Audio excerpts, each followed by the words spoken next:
நம்மள சில பேருக்கு ஒரு பழக்கம் இருக்கு. நம்ம எந்த விஷயத்த செஞ்சாலோ, ஸ்டார்ட் பண்ணாலோ உடனே நம்ம எல்லார்ட்டயும் சொல்லிரணும்னு நெனைப்போம். உதாரணத்துக்கு சொல்லணும்னா, நானே என் உடம்ப குறைக்கிறதுக்காக ஒரு ஜிம்ல ஜாயின் பண்றேன்னு வச்சுக்கோங்க.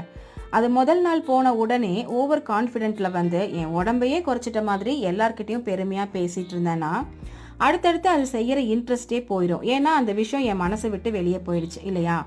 அப்படி இல்லாம நம்ம மனசுல அந்த விஷயத்த தீவிரமா எடுத்து நம்ம கரெக்டா செஞ்சு அந்த டார்கெட்டை அச்சீவ் பண்ணதுக்கு அப்புறம் எல்லார்ட்டையும் சொல்லும்போது தான் நமக்கும் சந்தோஷமா இருக்கும், கேட்கறவங்களுக்கும் நல்லா இருக்கும். இன்னும் சில பேர் பார்த்தீங்கன்னா இந்த மாதிரி நிறைய விஷயத்துல ஜாயின் பண்ணிட்டு அதை கரெக்டா செய்ய முடியாம பாதியிலே விட்டுருவாங்க.